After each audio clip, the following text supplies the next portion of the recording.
दिल्लीनिफ्राय लाबोनाय थाखाखौ एक्सएनडिपिफोरनो होनो गोनां थाखाखौ अबेयाव बाहायखो? जायफोर आगोमा जिउ खुंख्लंजानाय आबसुनि सोमावसारनाय रायजो राजाफोरनि सोमावसारनाय एक्सएनडिपिफोरनि सोमावसारनाय गावनि आगोमा जिउ खुंख्लंजानाय बिथांमोननि बेसेन गोसा दिल्लीनिफ्राय जा एसे रां मोनबोदों बेखौ मानो राननानै होनो हायाखै? आं जयन्त बसुमतारी रायजो राजाफोरजों दैथायहरजानाय सासे एमपि दिल्लीनि लांगोनायाव प्रमद बर'नि बारगा आं बुंनो हानाय नङा। गेदेरमा रायजो राजाफोरनि साननाय बायदि बुङोबा गेदेरमा प्रमद बर'जों आं गाज्रि मोनजागोन। प्रमद बर' सारनि बारगा आं दिल्लीनि लांगोनायाव बुंनो हानाय नङा।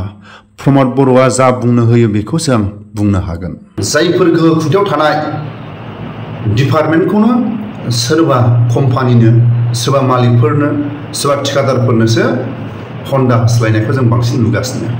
कि गुवाहाटी रूपसी और कलकत्ता तक चलते थे लेकिन अभी ये बंद पड़ी है तो इसको तुरंत चालू किया जाए, इसलिए मेरे हाउस से मंत्री महोदय आपसे भिडिअनि फुटेजाव खोनाखाबाय बयबो बाख्नायदों जयन्त सारखौ बयबो बाख्नायदों। आं आन्दायबाय, आं आन्दायनानै थाबाय। आं मा बुंगोन, बाख्नायगोन ना रायगोन? नाथाय गुफुर बियार चेनेल बि राजाया दानि गोहो खुंथायाव थानाय गेदेरमाफोरखौ बुंनानै बिथांमोननि एगेन्स्टआव बुंनानै जोबोद मोजां मोनो, जोबोद मोजां मोनो। जों दिल्लीयाव थांनानै दिल्लीनि लांगोनायाव सरकारखौ खावलायदों, जोबोद बाख्नायथाव, बुंनांगौ जेबो गैया। दा बर'फोरनि हेलिकप्टार गाखोनो लुबैनायखौ दिल्लीयाव सोरां खालायनानै होबाय, बुंनांगौ जेबो गैया। नाथाय दिनैनि समाव जोंनि खोनानो मोननाय जोंनि नुनो मोननायाव गुबुन गुबुन डिपार्टमेन्टखौबो सोरबा ठेकेदारफोरनि आखायावसो लासै लासै सरकारानो लासै लासै होलांबाय। अबेबा आर्मि केम्प, अबेबा पुलिस केम्प, गुबुन गुबुन डिपार्टमेन्टनि माखासे जाय रोंगौथि गोनां फरायसुला फरायसुलिफोरखौ रेगुलार गुबुन गुबुन डिपार्टमेन्टआव जुदि सोनानै होयोबा मथा मथि रेगुलारनि दरमाया 40निफ्राय 50निफ्राय 60-70सिम जायो। दिनैनि समाव जों दानि जाय पावाराव दं गुबुन गुबुन डिपार्टमेन्टआव दानि जायफोर जोंनि भारतनि आसामनि गुबुन गुबुन डिपार्टमेन्टनि जाय डिपार्टमेन्टफ्रा सोरबा ठेकेदारनि आखायावसो हन्डा माने साबसिडि। नोंथाङा नैबे केम्पखौ साजायनांगौ, फुलाव दै लुनांगौ, बे केम्पखौ साजायनानै दोननांगौ बोसोरसेयाव एसेखिनि। सासे मानसिनि दरमाया जुदि 60-70 बा सासे मानसिनि दरमाजोंनो साबा साब्रै सोरबा कम्पानिनि बा सोरबा ठेकेदारनि आखायाव जुदि गथायोबा बेबायदि जों नुगासिनो। जोंनि हादोराव मा जानो थांदों? मोजां मोजां रोंगौथि गोनां मोजां मोजां फरायनाय जायफोर रोंगौथि गोनांफोरखौ सरकारि साख्रियाव सोनांगौ ना सोरबा ठेकेदारनि आखायाव हन्डा नोंथाङा बोसोरसेयाव एसेखिनि मोनगोन, बोसोरनैयाव एसेखिनि मोनगोन, 5 बोसोराव एसेखिनि मोनगोन, नोंथाङा एसेखिनि जोंनि डिपार्टमेन्टनिफ्राय मोनगोन।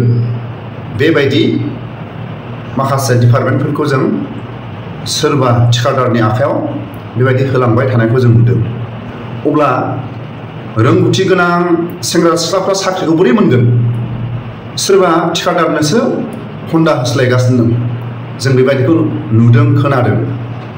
दिनैनि समाव जयन्त बसुमतारीया रोखा बुंनो हागोन ना हाया?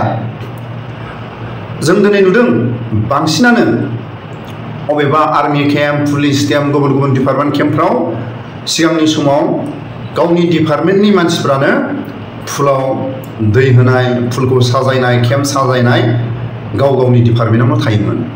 आरो दिनैनि समाव सोरबा ठेकेदारनि आखायावसो थांनायखौ जों नुगासिनो। बेबायदि जानानै थांगासिनो दं जोंनि मेगननि नोजोराव बा खोनानो मोननाय मथे। जयन्त बसुमतारीया बुंनो हानांगौमोन मोजां मोजां फरायसाफोरनि थाखाय साख्रिखौ लामा आन्दायहोनाय जादों। सोरबा ठेकेदारनि आन्दाराव 10,000, 8,000, 12,000, 15,000आव खामानि मावगोन नामा? खामानि मावगोन नामा? सोरबा ठेकेदारखौ जोंनि हादोरनि गुबुन गुबुन डिपार्टमेन्टफ्रा थिखादारफोरखौसो माहाजोन खालायनो थांगासिनो दं।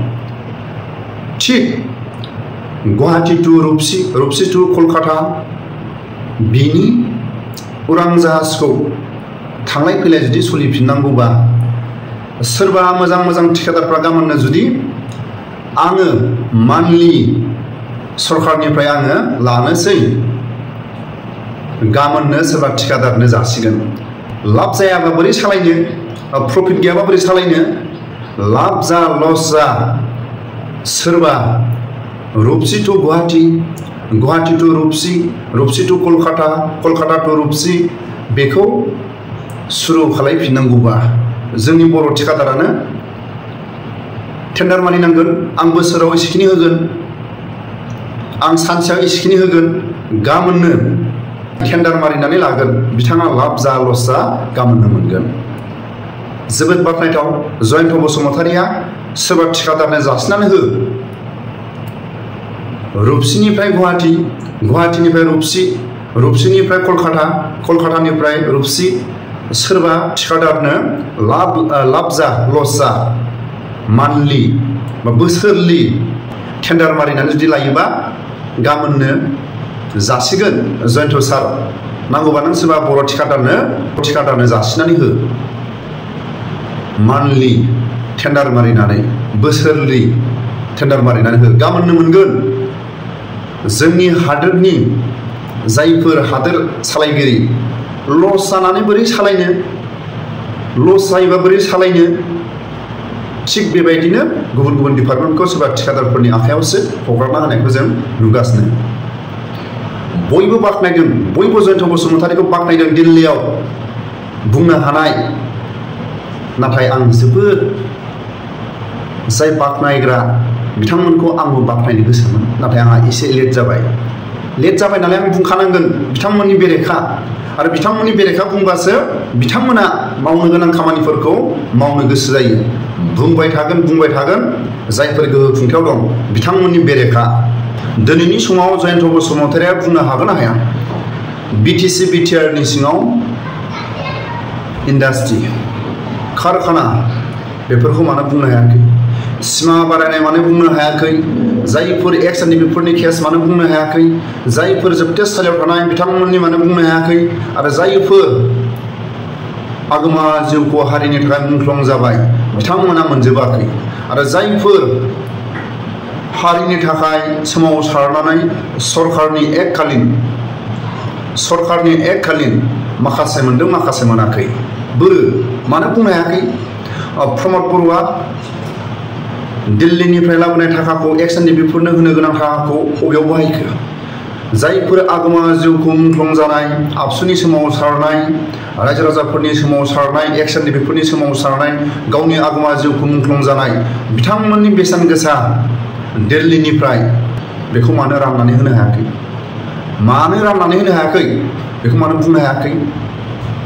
जयन्त बसुमतारिया दिनैनि समाव गुवाहाटी टु रुपसि, रुपसि टु कलकाता बेखौ बुंनो हादोंबा डिआर नाब्ला सारनि मानो बुंनो हायाखै, सिमा बारायनायनि मानो बुंनो हायाखै?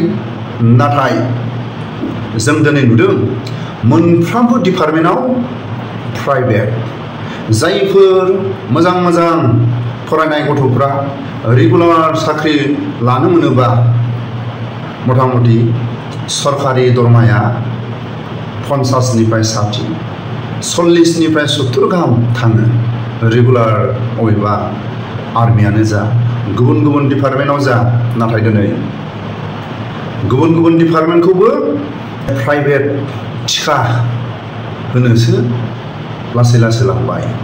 जों दिनै नुयो आर्मि केम्प, पुलिस केम्प, गुबुन माखासे केम्पफ्राव दिनैनि समाव माखासे सोरबा थिखादारफोरनि आखायाव हगारनायखौ जों नुबाय। मानो हगारखो? गिदिर आर्मि केम्पफ्राव माखासे फुलाव दै लुग्रा, फुल गायनाय, केम्प साजायनाय बेबायदि डिपार्टमेन्टखौ सोरबा थिखादारनोसो आर्मिफ्राबो लासै हगारलांबाय। अबेबा आसाम हेडक्वार्टारानो जा, गुबुन आसाम पुलिसनि अफिसानो जा, बेफोराव दै लुनाय, फुल गायनाय अफिस साजायनाय बेफोरखौबो सोरबा थिखादारनि आखायावसो होनो नाजाबाय। लासै लासै जों बेबायदि नुदों, खोनादों। गुबुन गुबुन माखासे डिपार्टमेन्टखौबो सोरबा थिखादारफोरनि आखायावसो होलांगासिनो। जाय ठिकादारा सासे आर्मिनि दरमाया रेगुलार जुदि जानांगौबा 50निफ्राय 60-70 दरमाहा, सोरबा फुलाव दै सारग्रा, सोरबा फुल गायनाय, गुबुन गुबुन केम्प साजायनाय, बेफोरो जुदि आर्मिनि डिपार्टमेन्टआवनो रेगुलार जायोबा सासे मानसिनि दरमाया मथा मथि 50निफ्राय 70, 60, 80 गाहाम जायो दरमाया। सोरबा थिकादारनि आखायाव हन्दा एथ'खिनि बोसोराव एसेबां थाखा, बे केम्पखौ साजायनांगौ, बे केम्पखौ समायना रमायना फुल गायनानै साजायनांगौ। सासे मानसिनि दरमाजोंनो जुदि 7 मानसि लानो हायोबा 10,000 करि, अब्ला मानो सरकारा रेगुलार खालामनो? मानो रेगुलार खालायनो?